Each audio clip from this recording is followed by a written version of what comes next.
بسم الله الرحمن الرحيم الرحمن علم القرآن خلق الإنسان علمه البيان الشمس والقمر بحسبان والنجم والشجر يسجدان والسماء رفعها ووضع الميزان ألا تطغوا في الميزان وأقيموا الوزن بالقسط ولا تخسروا الميزان والأرض وضعها للأنام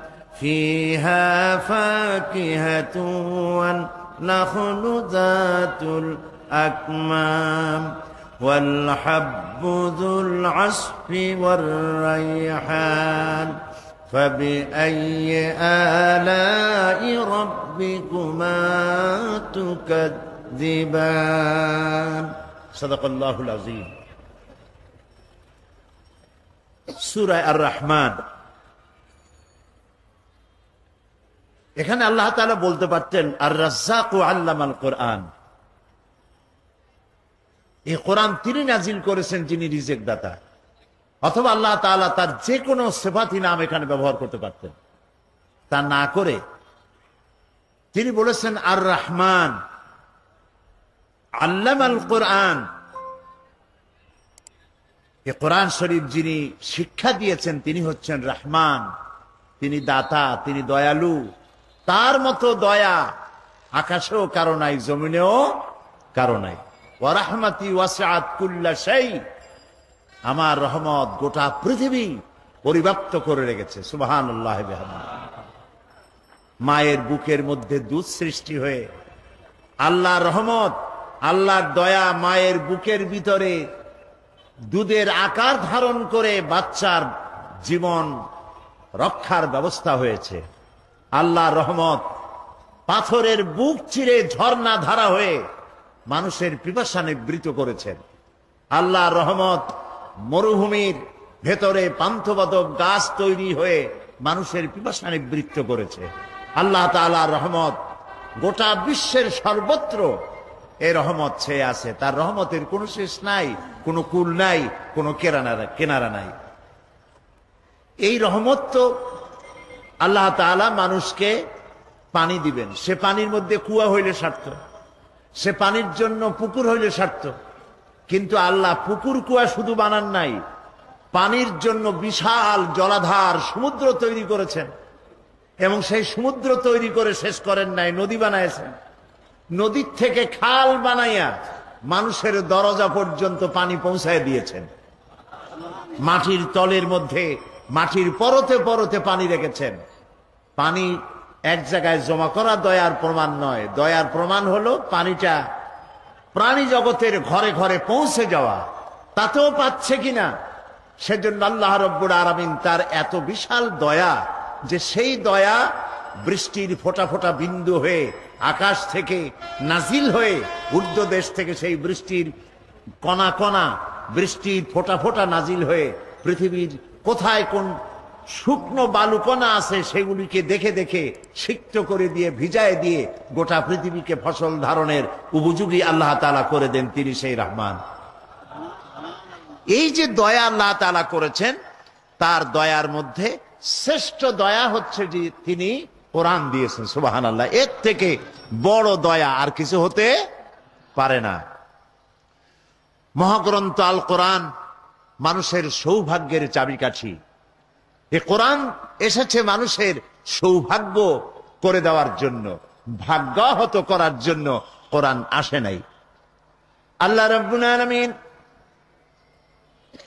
কোরআনে কারীমের মধ্যে বলেছেন তাহা মা আনজালনা আলাইকাল কুরআনা লিতাশকা। আল্লাহ তাআলা বলেন নবী হে, এই কোরআন আপনার প্রতি এই জন্য অবতীর্ণ করা হয় নাই যে কোরআনের কারণে আপনি ভাগ্য আহত হবেন। কোরআন আপনাকে ভাগ্য বিবর্জিত করবে, ভাগ্য বিপর্যস্ত করবে। কোরআন এর কারণে আপনি হতভাগ্য হবেন, এই জন্য কোরআন আসে নাই।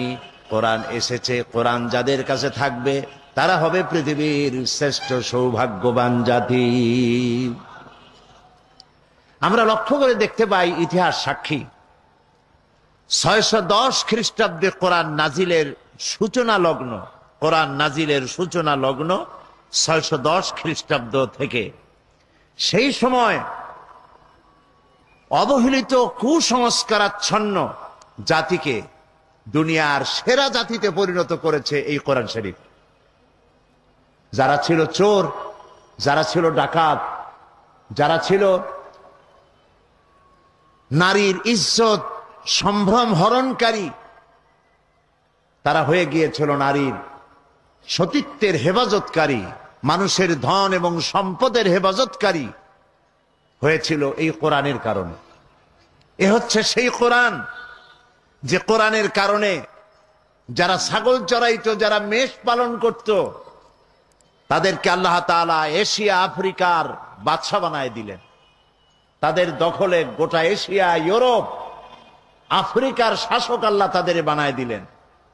যেসব বেদুইনরা খাওয়া জানতো না, পড়া জানতো না, ভদ্রতা জানতো না, কুসংস্কারান্য ছিল, তাদের সুপ্ত প্রতিভাকে জাগ্রত করে কোরআন তাদেরকে বিচারপতি বানালো, সেনাপ্রধান বানালো, তাদেরকে রাষ্ট্রদূত বানালো, তাদেরকে পৃথিবীর শ্রেষ্ঠ মানুষে পরিণত করে দিল।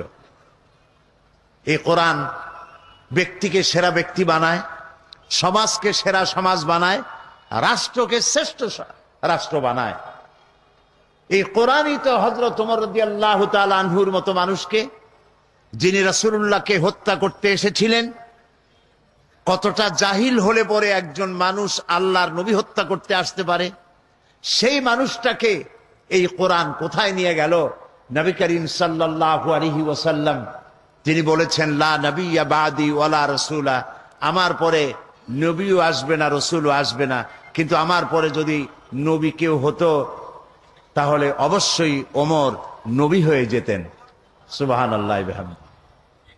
এই মানুষগুলিকে এই শ্রেষ্ঠ পর্যায়ে, শ্রেষ্ঠ জাতি, শ্রেষ্ঠ সমাজে পরিণত করেছিল কোরআন। এই কোরআন শুধু নেকি লাভের জন্য, তেলাওয়াতের জন্য আসে নাই, যেটা আমরা করে থাকি। আমাদের দেশে মানুষেরা কোরআনে কারীমকে শুধুমাত্র সওয়াবের নিয়তে কোরআন শরীফ খতমের প্রতিযোগিতা করে।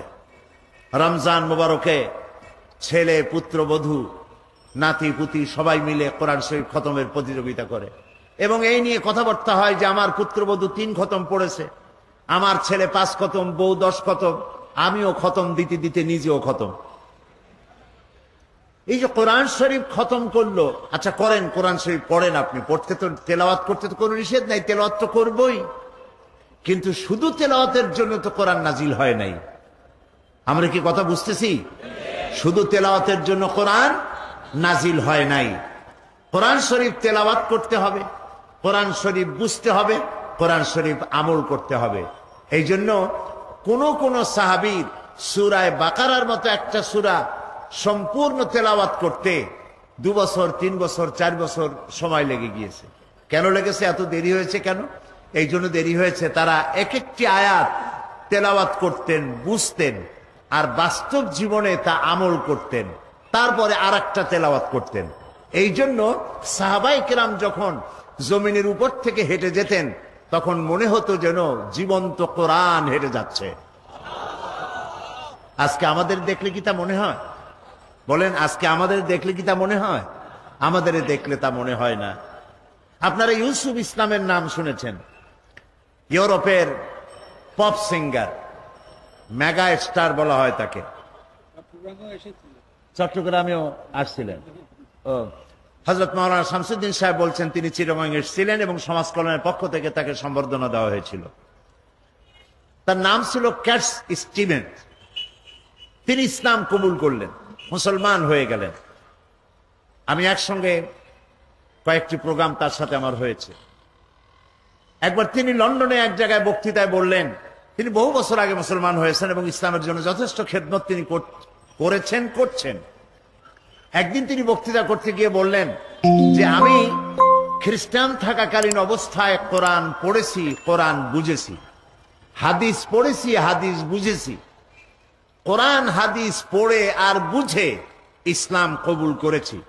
কিন্তু এখন আমি চিন্তা করি যে কোরআন হাদিস পড়ার আগে, বোঝার আগে আমি যদি এই মুসলমানদেরকে দেখতাম, তাদের আচরণগুলি আমি জানতাম, তাহলে ইসলাম কবুল করা বোধহয় আমার পক্ষে সম্ভব হতো না। তাও আপনারা সুবহানাল্লাহ কইলেন নাকি? আরে ভাই, এতে তো ইন্না লিল্লাহ পড়া উচিত।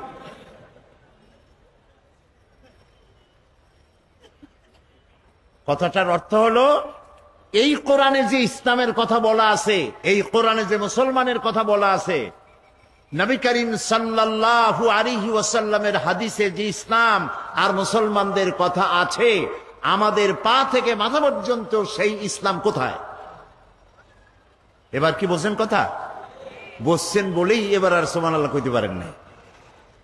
সেই ইসলাম আমাদের মধ্যে আজ আর নাই, খুব কম আছে। সিরাতে সুরতে মুসলমানের মতো আসি, কিন্তু আমলে, আখলাকে, লেনদেনে, দিয়ানাতদারিতে, আমানতদারিতে, ব্যবসায় বাণিজ্যে মুসলমানের যে চরিত্র হওয়া উচিত ছিল, সেই চরিত্র আমাদের মধ্যে আজ অনুপস্থিত। এ কথা বলতে কি লজ্জা হয় না ঠিক বলছি বলেন? এটা সত্য কি না? সেই জন্য একসময় তো এমন ছিল, পৃথিবীতে আমরা সংখ্যায় ছিলাম কম, মাত্র 1 গ্লাস পানি 6 জন 7 জনে 8 জন 10 জনে ঠোঁট ভিজাইয়া, জিহ্বাটাকে ভিজাইছে, কণ্ঠটা ভিজাইছে। একটা খেজুরকে 8-10 জনে ভাগ করে খেয়েছে, ছিঁড়ে ছিঁড়ে একটু একটু জিহ্বায় দিয়া, একটু পানি মুখে দিয়ে রোম, শাম, পারস্য বিজয় করেছে আমার পূর্বপুরুষেরা। এইবার সুবহানাল্লাহ বলতে পারেন? সেই মুসলমানের সংখ্যা এখন 130 কোটি, কেউ বলে 150 কোটি। যেটা কই আপনি আনন্দ পান। 130 কোটি পাথরের টুকরা এক জায়গায় করলে তাও একটা বড় পাহাড় হয়, শক্তি হয় তার। সেই শক্তি দিয়ে একটা কোনো কিছুর মোকাবেলা করা যায়। 130 কোটি সমুদ্রের ঢেউ যদি একটার পর একটা আসে, উপকূল ভেঙে চুরে চুরমার করে দেওয়া যায়। কিন্তু 130 কোটি মুসলমান আজ 130 কোটি মুরগির ডিমের মতো হয়ে গেছে। বলতে আজ খুব দুঃখ হয়। এই অবস্থার জন্য আমরা দায়ী। এই অবস্থার জন্য কারা দায়ী বলে? আমরা নিজেরাই দায়ী। বিগত 25টি বছর, 25 বলবো না, এই মঞ্চে বিগত 24 বছর, 2টা যুগ এই কথাগুলি আমরা বলেছি। আমরা কথা বলতে পিছপা হই নাই, সত্য কথা বলেছি। বিশ্ব মানবতার বিরুদ্ধে পরিচালিত নির্যাতন এবং জুলমের বিরুদ্ধে আমরা কথা বলেছি। দেশের ব্যাপারেও বলেছি, বিদেশের ব্যাপারেও বলেছি। তাতে কারো কোনো রক্তচক্ষুকে আমরা পরোয়া করি নাই। এটা সত্য কিনা? আজও পরোয়া করি না। আমরা কথা বলবোই, আমাদেরকে কথা বলতে হবে। কি কথা বলতে চাই সেটা শেষের দিকে আনবো, এখন না। আজকেই সেই কথাগুলি বলবো। তাতে অতীতে যেমন রক্তচক্ষু পরোয়া করি নাই, আজও করব না ইনশাআল্লাহ। প্রিয় ভাই সব, কোরআন বুঝতে হবে। বোঝার জন্যই কোরআন এসেছে। আমরা বুঝি নাই, না বুঝলে আমরা তো আমল করতে পারবো না। কথা ঠিক কিনা? কোরআন শুধু শোনার জন্য শুনেছি, তেলাওয়াতের জন্য শুনেছি, পড়েছি, কিন্তু এটাকে আমল করার জন্য চেষ্টা করি নাই। আল্লাহ এটাকে কেন নাজিল করেছিলেন? আল্লাহ রাব্বুল আলামিন কোরআনে কারীমের মধ্যে বলেছেন, ওয়াহাদা কিতাবুন আনজালনাহু মুবারাকুন ফাত্তাবিউহু ওয়াত্তাকু লাআল্লাকুম তুরহামুন। এটি হচ্ছে এক মহা পবিত্র কিতাব, বিশ্ববাসীর জন্য আশীর্বাদ স্বরূপ। সুবহানাল্লাহ বলেন। বিশ্ববাসীর জন্য কি আশীর্বাদ স্বরূপ। ফাত্তাবিউহু ওয়াত্তাকু, এই কোরআনকে অনুসরণ করো এবং এর নির্দেশকে অমান্য করার শাস্তি থেকে সতর্ক হয়ে যাও। এতে যে নির্দেশগুলি আছে সেই নির্দেশগুলি যদি অমান্য করো তাহলে অমান্যকারীকে প্রচন্ড রকম শাস্তি দেওয়ার ক্ষমতা তার আছে যিনি কোরআন অবতীর্ণ করেছেন। সুবহানাল্লাহ। তাহলে কোরআন আসছে কি জন্য বলেন? অনুসরণ করার জন্য, বোঝার জন্য আর অনুসরণ করার জন্য। কোরআন না বুঝলে থাকবেন অন্ধকারে, আর যদি বুঝতে পারেন, আমল করতে পারেন, তাহলে আসবেন কিসের মধ্যে? আলোর মধ্যে। দেখুন আল্লাহ কি বলছেন। আল্লাহ রাব্বুল আলামিন সূরা ইব্রাহিমের মধ্যে বলছেন, কিতাবুন আনজালনাহু ইলাইকা লিতুখরিজান নাসা মিনাজ যুলুমাতি ইলান নূর। কিতাবুন আনজালনাহু ইলাইকা, এটি একটি কিতাব যা আমি আপনার উপর অবতীর্ণ করেছি এই জন্য যাতে করে আপনি মানব গোষ্ঠীকে অন্ধকারের ভেতর থেকে আলোর দিকে নিয়ে আসতে পারেন।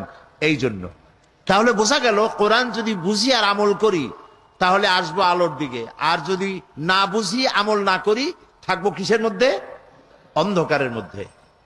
আল্লাহ রাব্বুল আলামিন আরো বলেন, হুয়াল্লাযী ইউনাজ্জিলু আলা আবদিহি আয়াতিম বায়্যিনাতিন লিইখরিজাকুম মিনাজ যুলুমাতি ইলান নূর। তিনি হচ্ছেন আল্লাহ তাআলা, তিনি সেই মহান সত্তা যিনি এই কিতাবকে অবতীর্ণ করেছেন তার বান্দার উপরে। কে সেই বান্দা? মুহাম্মদ রাসূলুল্লাহ সাল্লাল্লাহু আলাইহি ওয়াসাল্লাম। তিনি সুস্পষ্ট আয়াত কোরআন তিনি নাজিল করেছেন এই জন্য যাতে করে তিনি মানব গোষ্ঠীকে অন্ধকারের ভেতর থেকে আলোর দিকে নিয়ে আসতে পারেন। আর অন্ধকার মানেই হচ্ছে, এখানে যে অন্ধকার বলা হয়েছে জুলুমাত, এটা রাতের অন্ধকার নয়। এই জুলুমাতে অন্ধকার হচ্ছে মানব রচিত মতবাদ। মানব রচিত মতবাদগুলি মানুষেরা মানুষকে পরিচালনার জন্যে যত মত এবং পথ তৈরি করেছে তার সবগুলি হলো অন্ধকার। বলেন সবগুলি কি? অন্ধকার।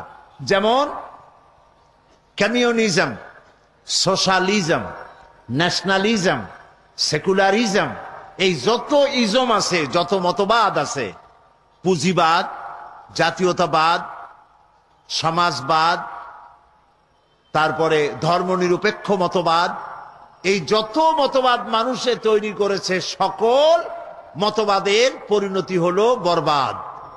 এই সবগুলির পরিণতি বরবাদ। আর ইসলাম এর পরিণতি হচ্ছে আবাদ।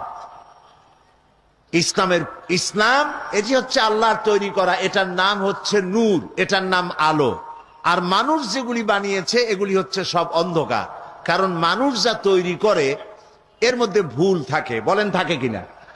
থাকে কিনা? এই কোরআন কে তৈরি করেছেন? সবাই বলেন আল্লাহ তাআলা তৈরি করেছেন। এই কোরআন তার সৃষ্ট, এটা তার বাণী, এটা তার কথা, এটা তার বক্তব্য, এটা তার জ্ঞান। আর মানুষ যা তৈরি করে তার সব নিজের জ্ঞান। আমাদের দেশে সংবিধান আছে, কনস্টিটিউশন আছে। আমাদের দেশের কনস্টিটিউশন সহ পৃথিবীতে যত সংবিধান আছে সমস্ত সংবিধানগুলি আল্লাহর তৈরি না মানুষের তৈরি? সবাই বলেন মানুষের তৈরি। আর মানুষের তৈরি বলেই প্রত্যেক বছর এতে অ্যামেন্ডমেন্ট করতে হয়, সংযোজন, বিয়োজন, সংশোধন, পরিবর্ধন এগুলি করা লাগে। ঠিক কিনা বলে? আমাদের দেশের সংবিধানে করা লাগে নাই নাকি? লাগছে কিনা? সব দেশে লাগে, শুধু আমার দেশে না, সব দেশে লাগে। এবার বলেন তো কোরআন শরীফের মধ্যে কোরআনের বয়স কত? 1400 বছর বা 1500 বছর আপনি বলতে পারেন। প্রায় 1500 বছর এই কোরআনে কারিমের বয়স। আল্লাহ রাব্বুল আলামিন একে নাজিল করেছেন ১৫০০ বছরের ভিতরে। মানব গোষ্ঠীর মধ্যে এমন একজন মানুষ দেখা যায় না, এমন একজন মানুষের কথা শোনা যায় নাই যিনি বলতে পেরেছেন যে কোরআনের এই আইন বর্তমান যুগে অচল। পাশে কেউ বলতে কোরআনের ভিতরে কোনো পরিবর্তন আসে নাই, ভবিষ্যতে আসতে পারে না, কি বলেন? ভবিষ্যতে আসতে পারে না, কারণ এটি হচ্ছে আল্লাহ তাআলার বক্তব্য, আল্লাহ তাআলার কোরআন। এই জন্য মানুষ যেন কোরআন নিয়ে চিন্তা করে, কোরআন নিয়ে ভাবনা করে। এজন্য কোরআনের মধ্যে আল্লাহ পাক বারবার বলেছেন। আল্লাহ রাব্বুল আলামিন কোরআনে কারীমের মধ্যে বলেছেন, আফালা ইয়াতাদাব্বারুনাল কুরআনা ওয়ালাউ কানা মিন ইনদি গায়রিল্লাহি লাওয়াজাদু ফীহি ইখতিলাফান কাসীরা। আফালা ইয়াতাদাব্বারুনাল কুরআন, এরা কি কোরআন নিয়ে চিন্তা ভাবনা করে না? কোরআন নিয়ে কোনো গবেষণা করে না? ওয়ালাউ কানা মিন ইনদি গায়রিল্লাহ, যদি এটা আল্লাহ ছাড়া অন্য কারো কাছ থেকে আসতো, লাওয়াজাদু ফীহি ইখতিলাফান কাসীরা, তাহলে এর মধ্যে তোমরা অনেক অসঙ্গতিপূর্ণ বক্তব্য পেতে, একটার সাথে আরেকটার কথার মিল হতো না। কিন্তু কোরআনের মধ্যে প্রত্যেকটি বক্তব্যের সামঞ্জস্যপূর্ণ, সঙ্গতিপূর্ণ, কোনো অসঙ্গতি কোরআনের মধ্যে নাই। তোমরা কি এগুলি চিন্তা করো না, বিবেচনা করো না? তোমাদের কি আকল নাই, জ্ঞান নাই? আফালা তুবসিরুন, আফালা তাসমাউন, আফালা তাকিলুন, তোমরা কি দেখতে পাও না? তোমরা কি শুনতে পাও না? তোমাদের কি জ্ঞান নাই, আকল নাই? আল্লাহ তাআলা বারবার বলছেন এটা দেখো, কোরআন সম্পর্কে চিন্তা করো, ভাবনা করো, গবেষণা করো। কোরআন শরীফের মধ্যে আল্লাহ তাআলা বলছেন, কিতাবুন আনজালনাহু ইলাইকা মুবারাকুন লিয়াদাব্বারু আয়াতিহি ওয়া লিয়াতাযাক্কারা উলুল আলবাব। এটি একটি কিতাব, আমি একে নাজিল করেছি, এটাকে আমি অবতীর্ণ করেছি। এটি একটি আশীর্বাদ, এটি একটি রহমত গোটা বিশ্ববাসীর জন্য। এই আয়াতগুলি সম্পর্কে তোমাদের চিন্তা ভাবনা করা উচিত, গবেষণা করা উচিত। আল্লাহ রাব্বুল আলামিন বলেন, আফালা ইয়াতাদাব্বারুনাল কুরআনা আম আলা কুলুবিন আকফালুহা, তারা কি এই কোরআন নিয়ে কোনো চিন্তা ভাবনা করে না, নাকি তাদের কলবের মধ্যে তালা লেগে গেছে? তাদের অন্তঃকরণ কি তালা লেগে গেছে? তারা কোরআন নিয়ে চিন্তা ভাবনা করে না কেন? আল্লাহ তাআলা কোরআন নিয়ে গবেষণা করার জন্য বলেছেন, চিন্তা ভাবনা করো, গবেষণা করো, কি নিয়ামত আল্লাহ তাআলা তোমাদেরকে দান করেছেন। আমি শুরুতেই বলেছি, এ কোরআন নাজিল করেছেন যিনি, তিনি হচ্ছেন রহমান। নিজের এই নামটি তিনি ব্যবহার করেছেন, এই কারণে বিশ্ববাসীর জন্য, মানব গোষ্ঠীর জন্য আল্লাহ যত দয়া করেছেন, কোরআন নাজিল করে সর্বশ্রেষ্ঠ দয়ার প্রমাণ দিয়েছেন তিনি, সুবহানাল্লাহ। এই জন্য মন মস্তিষ্ক, যারা মন মস্তিষ্ক কাজে লাগায় না, তারা বুঝবে কি করে? তারা কি আমি কি দেখি সেটা তো আমার মস্তিষ্ক দিয়ে চিন্তা করা উচিত, ঠিক কিনা বলে? এরপরে কান কি শুনলো সে সম্পর্কে এরা খবর রাখে না। কি দেখলো তা চিন্তা করে না, কি শুনলো তা চিন্তা করে না, তার শরীরে কিসের স্পর্শ করলো তাও সে বুঝতে পারলো না। তার মানে হলো তার মগজকে সে কাজে লাগাচ্ছে না। এই জন্য তার ব্রেনকে, তার মগজকে, তার চোখকে কাজে লাগানো দরকার। আল্লাহ তাআলা আমাদেরকে যে সমস্ত নিয়ামত দান করেছেন, হস্তপদাতি, চক্ষু, কর্ণ, নাসিকা, এগুলি সব কাজে লাগাতে হবে কোরআন শরীফ বোঝার জন্য। আল্লাহ তাআলা চোখ দিয়েছেন, এই চোখকে আমরা কাজে লাগাইনি। আল্লাহ তাআলা বলেন, فإنها لا تعمى الأبصار ولكن تعمى القلوب التي في الصدور। আল্লাহ তাআলা বলছেন, এদের যে বাহ্য দৃষ্টি আছে, এই চোখ তাদের নষ্ট হয় নাই, কিন্তু ভেতরের চোখ, অন্তঃকরণের চোখের উপরে পর্দা পড়ে গেছে, তালা লেগে গেছে। সেই জন্য কোরআন সম্পর্কে চিন্তা ভাবনা করে না, কোরআন সম্পর্কে ধারণা তাদের নাই। কোরআনকে তাবিজের কিতাব মনে করা হয়, কোরআনকে তদবিরের কিতাব মনে করা হয়, কোরআনকে শুধু তেলাওয়াতের কিতাব বলা হয়, অথচ এই কোরআন শরীফ একটি জাতি গঠন করেছিল। সুবহানাল্লাহ ওয়া বিহামদিহি। আপনারা নিশ্চয়ই জানেন, আমি কথা অনেকবার বলেছি, আমাদের দেশের কলেজ আছে, বিশ্ববিদ্যালয় আছে, মাদ্রাসা আছে, এর অনেকগুলি সিলেবাস আছে, সিলেবাসে অনেক বই আছে। এই সিলেবাসের হাজারো বই দিয়ে, সিলেবাসের অনেকগুলি বই দিয়ে মানুষেরা যে পরীক্ষা দিল অনেক সাবজেক্টের উপরে, তা দিয়ে কি তৈরি হলো? কলেজ বিশ্ববিদ্যালয়গুলি আমাদেরকে কি উপহার দিল? এবার দেখেন, নবী করিম সাল্লাল্লাহু আলাইহি ওয়াসাল্লাম তারও একটা বিশ্ববিদ্যালয় ছিল। আমি আমার ভাষায় বলি, সেই বিশ্ববিদ্যালয়ের নাম হলো আল হেরা ইউনিভার্সিটি। সেই আল হেরা ইউনিভার্সিটির চ্যান্সেলর যদি হন আল্লাহ রাব্বুল আলামিন, তাহলে এর ভাইস চ্যান্সেলর ছিলেন মুহাম্মদুর রাসূলুল্লাহ সাল্লাল্লাহু আলাইহি ওয়াসাল্লাম। আর ছাত্র দেখেন, এই বিশ্ববিদ্যালয় থেকে ছাত্র তৈরি হলেন আবু বকর, ওমর, ওসমান, আলী, আবু ওবায়দা ইবনুল জাররাহ, জুবাইর ইবনুল আওয়াম, আব্দুর রহমান বিন আউফ, আবু মুসা আশআরী রিদওয়ানুল্লাহ তাআলা আলাইহিম আজমাইন। এই যে লোক তৈরি হলো, তামাম পৃথিবীর সমস্ত বিশ্ববিদ্যালয়গুলি একত্রিত হয়ে যদি প্রচেষ্টা করে, একজন ওমর তারা কি বানাতে পারবে? একজন ওমর বানানো কি সম্ভব? কখনো সম্ভব না, যেহেতু এটা আল্লাহর কালাম দিয়ে তৈরি হয়েছিল। আর এখন সেই আল্লাহর কালাম থেকে আমরা মানুষকে না নিজেরা বুঝতেছি, না নিজেরা এটাকে আমল করতেছি। এই জন্য অর্থ না বুঝে কোরআন পড়ার সওয়াব হতে পারে, কিন্তু যেই জন্য নাজিল হয়েছে সেই পারপাস সার্ভ হবে না। এটা আপনাদের বুঝে আসতেছে কিনা? বুঝতে পারতেছেন আপনারা? যেমন ডাক্তার কোনো প্রেসক্রিপশন যদি দেয়, আর প্রেসক্রিপশন যদি মানুষের তেলাওয়াত করে, সকাল বিকাল পড়ে, আর এই প্রেসক্রিপশন যদি পানিতে ভিজায় খায় অথবা তাবিজ বানায় গলায় লাগায়, তাহলে আপনারাই বলেন রোগীর রোগ কি ভালো হবে? বলেন সবাই, ভালো হবে? ভালো হবে না।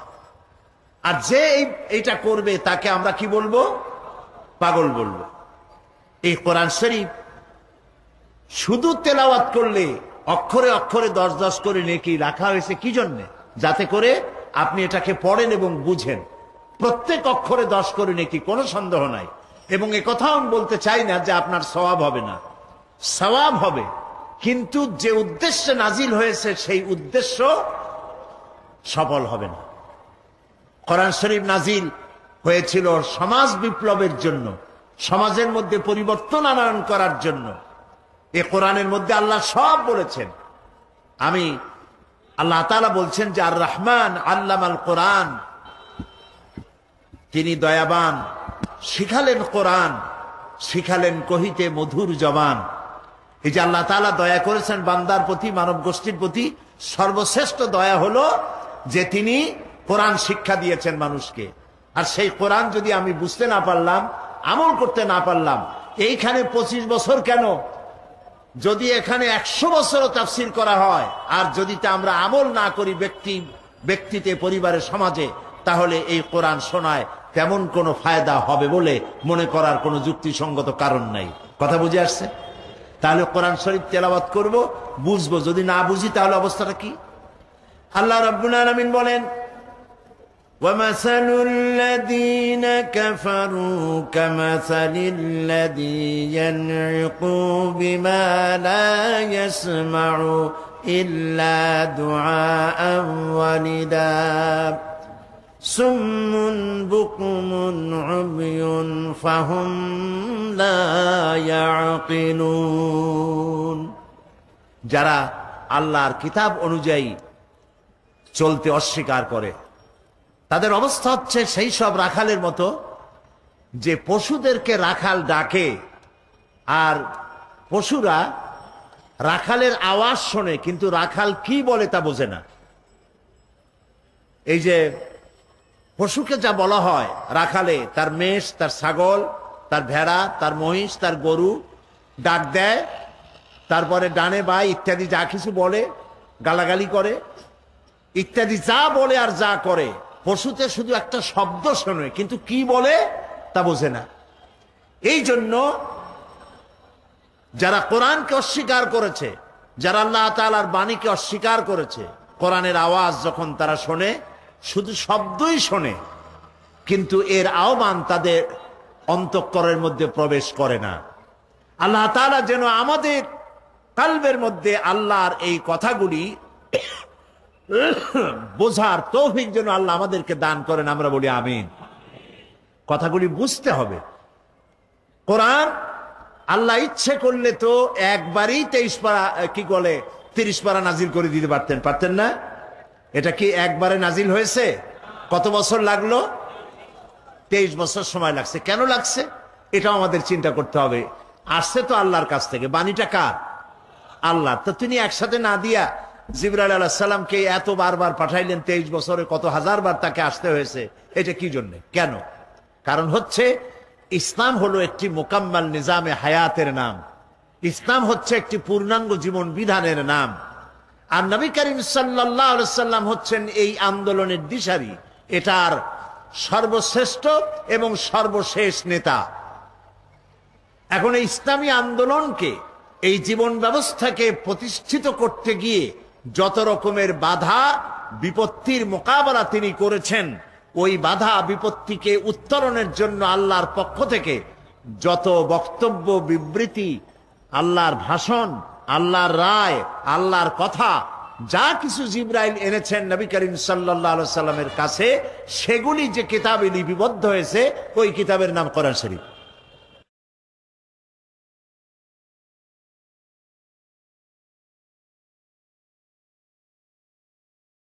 কোরআন শরীফ বিশ্বাস করুন, এটা কোনো তাবিজের কিতাব নয়।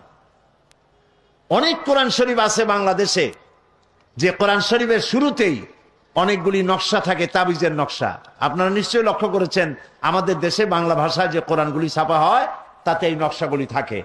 বিশেষ করে এই সাবকন্টিনেন্টে, বাংলাদেশ, পাকিস্তান, ইন্ডিয়া, এইখানে যে কোরআনগুলি ছাপা হয় সে কোরআন শরীফের মধ্যে এই ধরনের নকশা থাকে। সূরা মরিয়মের নকশা, সূরা ইউসুফের নকশা, সূরা মায়েদার নকশা, এই আবার নিচে লেখা থাকে এই নকশা ব্যবহার করলে জ্বর ছেড়ে যাবে, ওই নকশা ব্যবহার করলে বিয়ে হবে তাড়াতাড়ি, ওই নকশা ব্যবহার করলে বাচ্চা হবে শীঘ্র। এই রকমের নানান কথাগুলি লেখা। এই কোরআন শরীফের সাথে যারা সূরার নকশা ছাপায় দেন, তারা রীতিমতো কোরআন শরীফের সাথে বেয়াদবি করেন, কোরআন শরীফের সাথে তারা তামসা করেন। এই আরবি, তারা আরবি অক্ষরগুলির কতগুলি নাম্বার বানিয়েছেন। এই নাম্বার তো রাসূলুল্লাহ বানান নাই, এই নাম্বারগুলি তো সাহাবায়ে কেরাম দেন নাই। আলিফের নাম্বার কত, বায়ের নাম্বার কত, তায়ের নাম্বার কত, এইভাবে কতগুলি নাম্বার দিয়া সূরাগুলি একত্রিত করিয়া 1273, 1792, 1421, 230 ইত্যাদি কতগুলো নাম্বার দিয়া, এগুলি দিয়া এক একটা সূরা নকশার মধ্যে ঢুকাইছে। এরভাবে ঢুকায়া ঢুকায়া বিসমিল্লাহির রহমানির রহিমের অক্ষরগুলির মোট হিসাব করে 786 বানাইছে। এখন এগুলি মানুষেরা লিখতেছে, এগুলি দরজায় লিখে রাখে, সিডিতে লিখে রাখে 786। এখন আপনারা বিশ্বাস করুন, 786 যদি 10 লক্ষ বারও কেউ লেখে অথবা পড়ে, একবার বিসমিল্লাহির রহমানির রহিম বলার সমান হবে না, হবে না, হবে না। কারণ নবী করিম সাল্লাল্লাহু আলাইহি ওয়াসাল্লাম বলেছেন, প্রত্যেক হরফে 10টা করে নাকি। আলিফ হারফুন, লাম হারফুন, মিম হারফুন। আলিফ লাম মিম বলে 10 নাকি হবে না, আলিফ লাম মিম বলে কত নাকি হবে? 30টি নাকি হবে। নবীজির এই হাদিস অনুযায়ী যে ব্যক্তি পড়বে, পড়েন আমার সাথে, বিসমিল্লাহির রহমানির রহিম। এইমাত্র যখনই আমরা বিসমিল্লাহির রহমানির রহিম পড়লাম, আল্লাহ রাব্বুল আলামিন নবীর কথা অনুযায়ী আমাদের আমলনামায় 190টি লিখে দিয়েছেন। 190টি নাকি আমলনামায় লেখা হয়ে গেছে। সুতরাং কোরআনে কারীমকে তাবিজ বানায়া নাম্বারের মধ্যে নিয়ে নকশা বানানোর ভিতরে মুসলমানদের কোনো সার্থকতা, কোনো কৃতিত্বের মধ্যে নাই, বরং কোরআনের সাথে একটি তামসা করা, বেয়াদবি করা। যারা এটা করেন, আল্লাহ তাদের কোরআনের সাথে এই বেয়াদবি করার মানসিকতা পরিহার করার তৌফিক দান করুন। প্রিয় ভাই সব, কোরআন নাজিল হয়েছে আরবি ভাষায়। কেউ কেউ বলতে পারেন যে কোরআন আমরা বুঝি না। ভাই, কেন বোঝেন না? বুঝি না এই কারণে, যেহেতু কোরআন আমার মাতৃভাষা নয়। জবাব দিতে পারেন, কিন্তু এই জবাব কি কিয়ামতে ধোপে টিকবে? যদি ফেরেশতা জিজ্ঞেস করে কোরআন বুঝেছো, বলে না কোরআন বুঝি নাই। কেন বুঝো নাই? যেহেতু এটা আরবি ভাষা তাই বুঝি না, ওটা আমার মাদার ল্যাঙ্গুয়েজ না, এই জন্য বুঝি নাই। ফেরেশতা যদি পাল্টা প্রশ্ন করে যে তুমি তো ইংরেজি খুব ফটর ফটর করতে পারতা, তো আরবি যদি তোমার মাদার ল্যাঙ্গুয়েজ না হয়, তাহলে ইংরেজি তোমার কোন দেশি ফাদার ল্যাঙ্গুয়েজ কও সেটা আগে। এটা তুমি বুঝলা কেমনে? তার মানে হচ্ছে আমরা চেষ্টা করি নাই। কোরআন আল্লাহ তাআলা আরবিতে নাজিল করেছেন এই জন্য যাতে আমাদের বুঝতে সহজ হয়। সুবহানাল্লাহ বলবেন। আল্লাহ তাআলা বলছেন, ইন্না আনজালনাহু কুরআনান আরাবিয়্যান লাআল্লাকুম তা'কিলুন। নিঃসন্দেহে এ কোরআনকে আমি আরবি ভাষায় নাজিল করেছি এই জন্য যাতে করে তোমাদের বোধগম্য হয়, যাতে করে তোমরা বুঝতে পারো। তারপরে বোঝার জন্য সহজ করেছি, মুখস্থ করার জন্য সহজ করেছি, তেলাওয়াতও সহজ করে দিয়েছি। লক্ষ্য করবেন, পৃথিবীতে তোতলাপন মানুষ আছে যাদের কথা বলতে গিয়ে কথা বাঁধে। আছে না চট্টগ্রামে এরকম? সব দেশে আছে, সব ভাষাই আছে, কথা বলতে গেলে বাঁধে। এই কথা বলতে গেলে যাদের বাঁধে তাদেরকে কোরআন শরীফ পড়তে দেন, দেখেন বাঁধে নাকি কোনো জায়গায়। সুবহানাল্লাহ বলবেন না এবার? সুবহানাল্লাহ। এই জন্য আমি দৃষ্টান্ত দিতে গিয়ে বলি যে আরব দেশে যারা আরবিতে কথা বলে তাদের কথাও বিভিন্ন রকমের উচ্চারণের ব্যতিক্রম আছে। যেমন সৌদি আরবিয়ায় তারা সা উচ্চারণ করে তা দিয়া, কাফ উচ্চারণ করে গাইন দিয়ে। যেমন কুলকে বলে গুল, কাথিরকে বলে কাথির। আবার মিশরে জিমকে বলে গাইন দিয়ে উচ্চ করে মসজিদ, এটাকে বলে মাসগিদ। ওয়াজারাতুল খারিজিয়া তাকে বলে ওয়াজারাতুল খারগিয়া। হাজিকে বলে হাগি। এই যে উচ্চারণের তাদের ব্যতিক্রম, কোরআন যখন পড়ে একজন সৌদি আরবিয়ান মুসলমান অথবা ইজিপশিয়ান, যখন একজন মুসলমান যখন কোরআন পড়ে, তো আউযু বিল্লাহি মিনাশ শায়তানির রাগীম বলে না, ওখানে ঠিক হয়ে যায়। আবার যখন সৌদি আরবিয়ার কেউ কুল হু আল্লাহ পড়ে, সেখানে সে গুল হু আল্লাহ পড়ে না।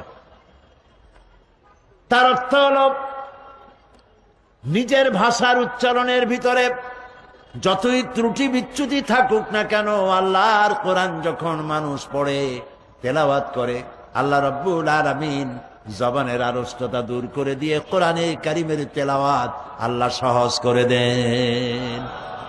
এটা বোঝাও সহজ, তেলাওয়াত করাও সহজ, মুখস্থ করাও সহজ, কারণ এটা আল্লাহ তাআলা নাজিল করেছেন। আল্লাহ রাব্বুল আলামিন বলেন, فَإِنَّمَا يَسَّرْنَاهُ بِلِسَانِكَ لَعَلَّهُمْ يَتَذَكَّرُونَ। হে নবী, অবশ্যই কোরআনকে আমি আপনার বাক প্রক্রিয়ার মধ্যে আমি সহজ করে দিয়েছি, যাতে করে লোকেরা সহজেই এর থেকে উপদেশ গ্রহণ করতে পারে। নবী করিম সাল্লাল্লাহু আলাইহি ওয়াসাল্লাম কোরআন শরীফ যখন নাজিল হতো, তিনি তেলাওয়াত করতেন খুব দ্রুত গতিতে, যাতে করে আয়াত, পারা, সূরা, জের, জবর কোন রকমের ছুটে না যায়। মহান আল্লাহ রাব্বুল আলামিন নবীজির এই কষ্ট লক্ষ্য করলেন আর তাকে জানায় দিলেন, লা তুহাররিক বিহি লিসানাকা লিতাজালা বিহি। ও নবী, কোরআনকে মুখস্থ করার জন্য আপনার জিহ্বা এত নাড়াচাড়া করার কোনো প্রয়োজন নাই। জিবরাইল যখন আপনার প্রতি কোরআন অবতীর্ণ করে, আমার জিবরাইলের সাথে একবার মাত্র আপনি কোরআনে কারীম তেলাওয়াত করবেন, আপনার সিনার ভিতরে গোটা কোরআন শরীফ মুখস্থ করায় দেওয়ার মালিক আমি আল্লাহ। আমি আপনাকে মুখস্থ করায় দেব, আপনাকে তেলাওয়াত করার তৌফিক দিব, এ কোরআন আপনাকে বোঝার তৌফিক দান করে দেব। মানুষকে যেন আপনি তেলাওয়াত করে বুঝাইতে পারেন, সে তৌফিকও আমি আল্লাহ আপনাকে দান করে দেব। প্রিয় ভাই সব, এই কোরআন হচ্ছে মানবতার মুক্তি সনদ। আমরা এই পৃথিবীতে দুইটা জিনিস আমরা চাই, মানুষ যত যাই চাও, দুইটা হলো মেইন, দুটা প্রধান। একটা হচ্ছে এই পৃথিবীতে চাই শান্তি, পৃথিবীতে কি চাই, আর আখিরাতে জাহান্নাম থেকে চাই মুক্তি। পৃথিবীতে যদি আমরা শান্তি চাই তাহলে কোরআনের ব্যবস্থা ছাড়া শান্তি আমরা পাবো না, কোরআনের আইন ছাড়া শান্তি পাবো না। আপনি সন্ত্রাস দূর করবেন, সন্ত্রাস দূর করতে চান, চাঁদাবাজ মাস্তান হাইজাকার বন্ধ করতে চান, পারবেন না বন্ধ করতে, 100% বন্ধ করতে পারবেন না। কাঙ্ক্ষিত মানেও পৌঁছাতে পারবেন না যতক্ষণ পর্যন্ত কোরআনের আইন চালু না করেন। কেবলমাত্র কোরআনের আইন দিয়েই এটা বন্ধ হতে পারে। এই জন্য পৃথিবীতে শান্তি যদি চাই কোরআনের আইন লাগবে। আমি আর রহমান আল্লামাল কোরআন, আল্লাহ যে দয়াবান, তিনি যে মানবতার প্রতি কোরআন নাজিল করে শ্রেষ্ঠ দয়া করেছেন। এক এক করে পর্যায়ক্রমে 5 দিন আমরা এখানে কথা বলবো, ইনশাআল্লাহ আমি আলোচনা করব। বলেন সবাই ইনশাআল্লাহ। আল্লাহ যেন তৌফিক দেন, বলেন আমিন। কোরআন হচ্ছে জীবন যাপনের নির্ভুল ব্যবস্থা। পৃথিবীর সব মতবাদে ভুল, এই কোরআন হচ্ছে 3 সেট জন্য বললেন মাত্র। পৃথিবীর সমস্ত জীবন ব্যবস্থা মানুষের চলার জন্য যা বানানো হয়েছে সব ভুল, একমাত্র কোরআন, জোরে বলেন, নির্ভুল কিতাব একমাত্র এই কোরআন। কোরআন দিয়ে যদি সমাজ গড়ি, কোরআন দিয়ে যদি ব্যক্তি গড়ি, কোরআন দিয়ে যদি রাষ্ট্র গড়ি, তবেই কাঙ্ক্ষিত শান্তি আসবে, নইলে শান্তি আসবে না। মানুষের ভালো মন্দের মাপকাঠি এটা, কল্যাণ অকল্যাণ, মঙ্গল অমঙ্গল সবকিছু এইটার মধ্যে নির্ভর করে। আল্লাহ তাআলা বলছে, তাবারাকাল্লাযী নাযালাল ফুরকানা আলা আবদিহি লিয়াকুনা লিল আলামিনা নাযীরা। অতীব বরকতপূর্ণ সেই মহান আল্লাহ যিনি তার বান্দার কাছে ফুরকান নাজিল করেছে। আল ফারকু বাইনাল হাক্কি ওয়াল বাতিল, হে কোরআন হচ্ছে সেই ফুরকান যা হক আর বাতিলের মধ্যে পার্থক্য সূচিত করে, মিথ্যা সত্য আর মিথ্যা, কল্যাণ আর অকল্যাণ, মঙ্গল আর অমঙ্গলের মধ্যে পার্থক্য সৃষ্টি করে সঠিক পথের দিশা দেয় যে কিতাব, তার নাম হচ্ছে কোরআন শরীফ। সেই কোরআনের সাথে আমাদের ব্যবহারটা কি? এই কোরআনের সাথে আমাদের ব্যবহার সম্পর্কে মাহিরুল কাদেরী একটা সুন্দর কবিতা তিনি লিখেছেন। মাহিরুল কাদেরী, কোরআনের সাথে, যে কোরআন আমার জীবন, আমার সম্পদ, আমার ঈমান, আমার রক্ত, আমার রুহু, আমার জীবন, আমার স্বাধীনতা, আমার সার্বভৌমত্ব, আমার ইজ্জতের প্রতি যে কোরআন, সেই কোরআনের সাথে আমাদের ব্যবহারটা কি?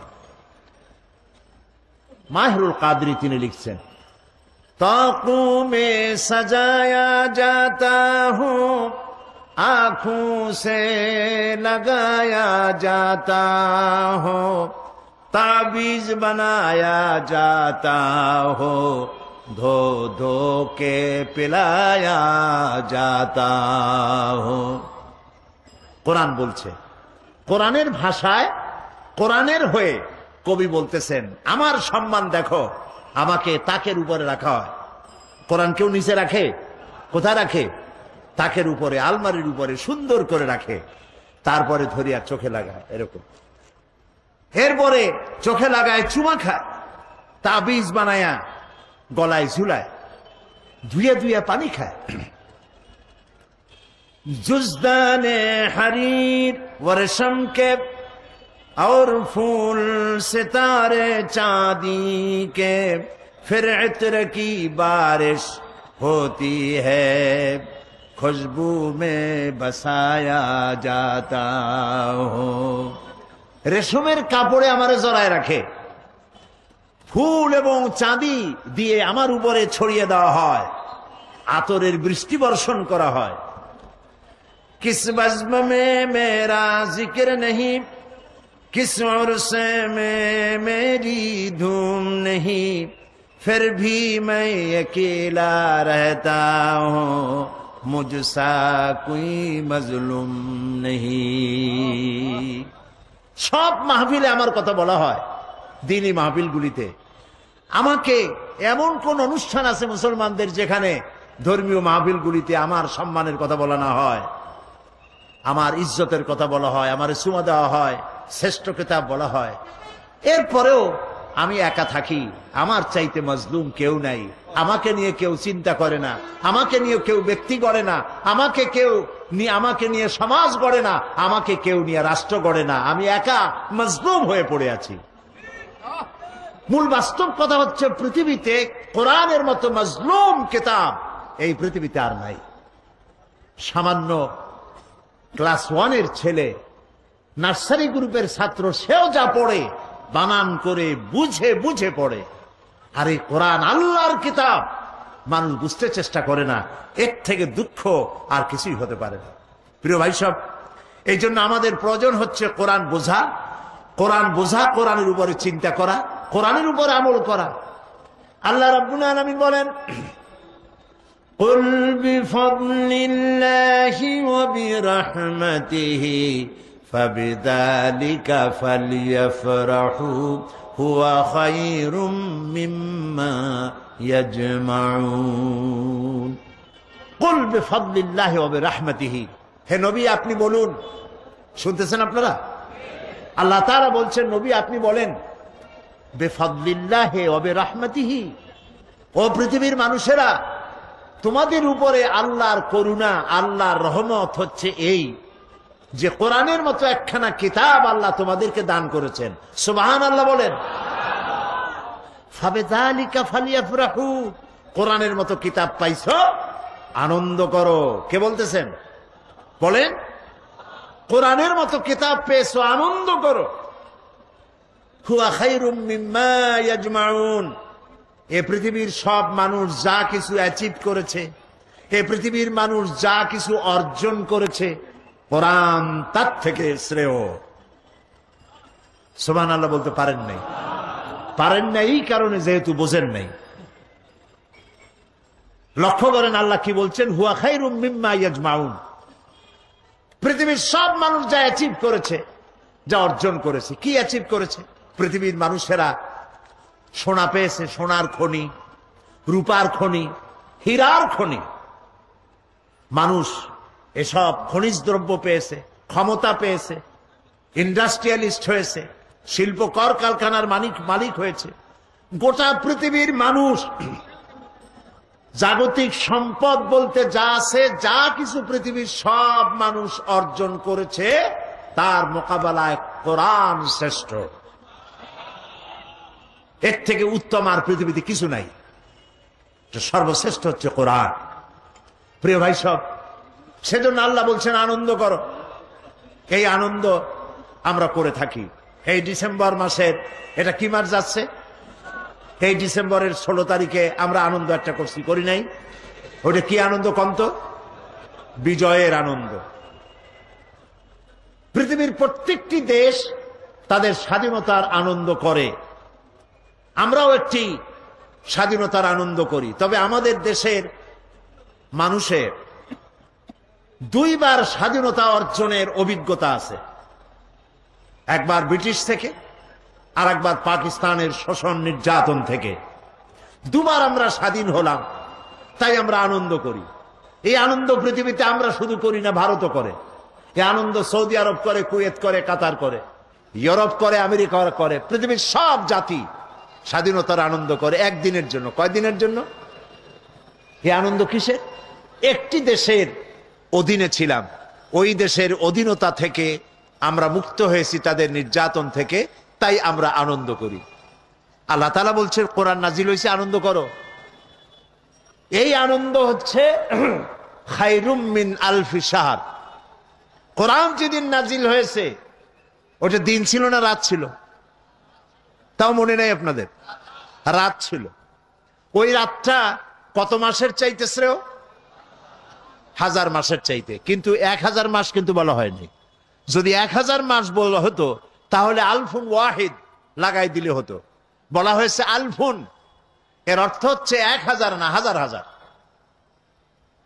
আল্লাহ রাব্বুল আলামিন বলতে চান, এই পৃথিবীর মানবতার কল্যাণের জন্য হাজার হাজার মাস ধরে মানুষের যে কল্যাণ সাধিত হয় নাই, কোরআন যেদিন নাজিল হলো সেই রাতটা মানবতার সেই কল্যাণ সাধিত হয়েছে।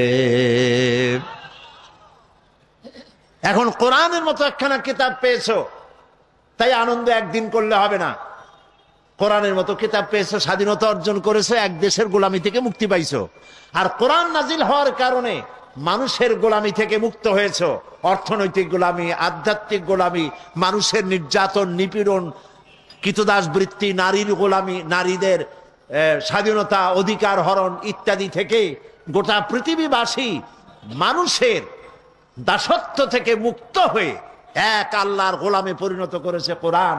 তাই কোরআন যে স্বাধীনতা দিয়েছে মানুষকে, সেই স্বাধীনতার জন্য তোমাদেরকে একদিন আনন্দ করলে হবে না, 1 মাস রোজা রেখে আনন্দ করো। এটা কোরআন শরীফ যেটা আল্লাহ তাআলা নাজিল করেছেন। স্বাধীনতার আনন্দ কি আর পরাধীনতার গ্লানি কি, ইরাকে গিয়ে জিজ্ঞেস করে আসেন। আজকে প্যালেস্টাইনি মুসলমানদের কাছে জিজ্ঞেস করে আসেন, স্বাধীনতার মজা কি আর পরাধীনতার গোলামি কারে বলে। প্রিয় ভাই সব, এই কোরআন যদি আমল করতাম, কোরআন যদি বুঝতাম, কোরআন মেনে যদি জীবন চালাতাম, পৃথিবীতে কাশ্মীরে যদি দুরবস্থা ঘটছে, আফগানে যা ঘটলো, প্যালেস্টাইনে যা ঘটলো, ইরাকে যা ঘটছে, এই দৃশ্য আমাদের চোখে দেখা লাগতো না যদি কোরআন বুঝতাম, আমল করতাম। আজ বিশ্বজোড়া মুসলমানদের উপর অত্যাচার চলছে, জুলমের শিকার সারা পৃথিবীর মুসলমানেরা।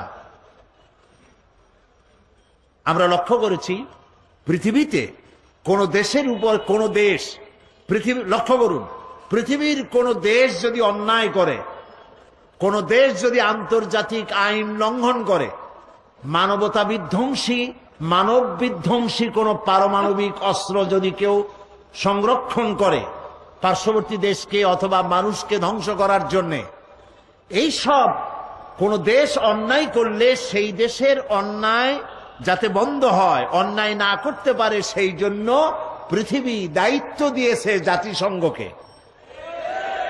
ঠিক কিনা? আমি জাতিসংঘের ইতিহাস বলবো না, কারণ সেটা বলার জায়গা এটা না।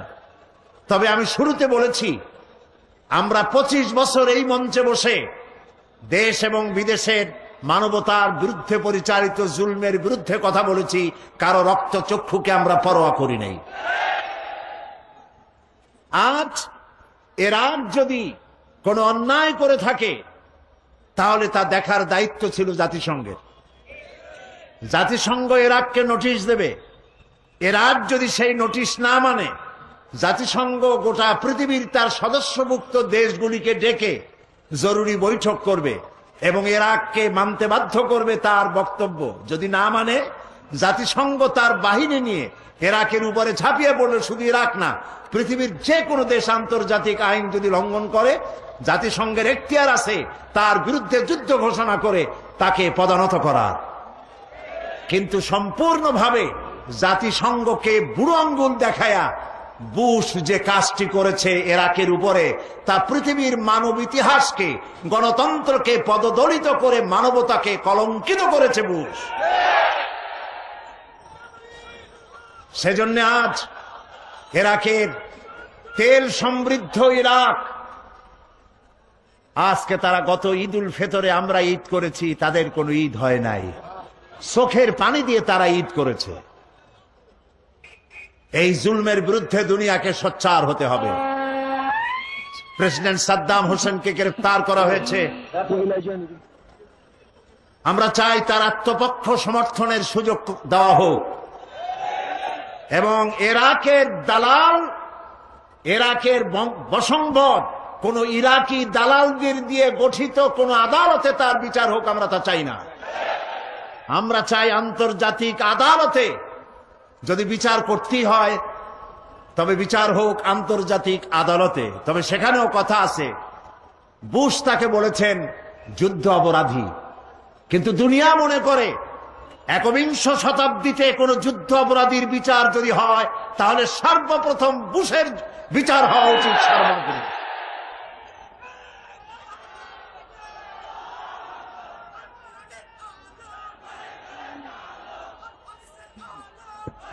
প্রিয় ভাই সব,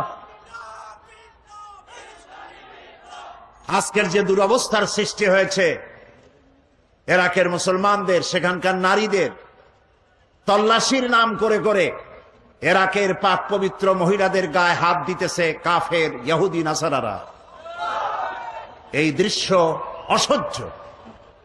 সুতরাং আজকে কাউকে না কাউকে কথা বলতেই হবে।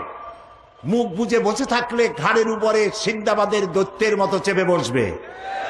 মুসলমানদেরকে আজ কথা বলা উচিত। যাদেরকে আল্লাহ পেট্রোল দিয়েছেন, সোনা দিয়েছেন, আল্লাহর সৎকার খাসি না হয়ে কথা বলুন এবং শাহাদাতের ঝুঁকি নিন। শাহাদাতের ঝুঁকি নিয়ে ময়দানে ফিরে আসুন কোরআনের ঝান্ডা নিয়ে। এ কোরআন আমাদের, আমরা এর মোকাবেলা করব ইনশাআল্লাহ। আমরা মোকাবেলা করব কোরআন এবং হাদিস বর্ণিত চরিত্র দিয়ে, জ্ঞান আর বিজ্ঞান দিয়ে আমাদের নিজেদেরকে শানিত করে ইসলামী আদর্শ দিয়ে আমরা এর মোকাবেলা করব ইনশাআল্লাহ। এবং সে মোকাবেলায় মুসলমানরাই জিতবে ইনশাআল্লাহ। প্রিয় ভাই সব, আল্লাহ তাআলা যে কথাগুলি আজকে বললাম কোরআন থেকে, সূরা আর রহমানের আর রহমান থেকে, এ কথাগুলি আল্লাহ তাআলা আমাদের বোঝার আর আমল করার তৌফিক দান করুন। কোরআন পড়ার, বোঝার এবং এই অনুযায়ী জীবন গড়ার তৌফিক যেন আল্লাহ আমাদের দেন, আমরা বলি আমিন। যেহেতু আমরা 5 দিন কথা বলবো, সেজন্য ধীরে ধীরে আমি আস্তে করে কোরআনে কারিমের শিক্ষাগুলি আপনাদের সামনে পেশ করতে চাই বেমাশিয়াতিল্লাহ তাআলা। মোনাজাতের জন্য দাঁড়ানো ভাইয়েরা বসুন, যারা দাঁড়ানো আছেন মেহেরবানি করে বসেন, আমরা মোনাজাত করব। প্রিয় ভাই সব, আপনারা শুনতে পেয়েছেন মাহফিলের পক্ষ থেকে ঘোষণা করা হয়েছে যে অন্যান্য বছরের মতো আমাকে তারা দেরি করে আনবেন না। এই কারণে যে লোকেরা বহুত দূর দারাজ থেকে আসে, তাদের বাড়ি ফিরে যেতে হয়। এ ধরনের অনেকেই কথা বলেছেন হযরত মাওলানা শামসুদ্দিন সাহেবের কাছে এবং তারা নিজেরা সিদ্ধান্ত নিয়েছেন আমাকে তারা দেরি করে আনবেন না। সেই জন্য আপনার অন্যান্য বছরের তুলনায় আজকে দেরি করে আসছেন, যে আমি দেরি করে আসব এটা মনে করে। আগামীকাল আসরের পরে দেশ বিখ্যাত ওলামায়ে কেরাম তারা ওয়াজ শুরু করবেন এবং মাগরিবের পরপরই আমাকে তারা এখানে আপনাদের সামনে উপস্থিত করবেন ইনশাআল্লাহ। এবং আমরা ধারাবাহিক আলোচনা করব। এই আলোচনার দ্বারা আমি আশা করি আমরা সবাই উপকৃত হতে পারবো ইনশাআল্লাহ।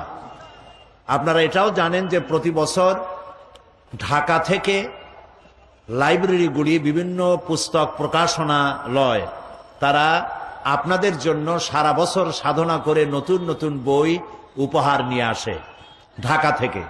এ ধরনের অন্তত 3 শতাধিক লাইব্রেরি এখানে আছে। বই কাউকে কখনো ঠকায় না, ইসলামী বই। এ বইয়ের কোনো অভাব নাই। আপনারা যাওয়ার সময় বইগুলি ওখান থেকে যেটা পছন্দ, তাফসীর আছে, হাদিস আছে, সাহিত্য আছে, যেটা পছন্দ করেন আপনার জন্য প্রত্যেক দিন বই নিবেন। মা বোনেরাও নিবেন, আপনারাও নিবেন। বাকি কথা আগামীকাল থেকে বলা হবে ইনশাআল্লাহ। আল্লাহুম্মা আমিন।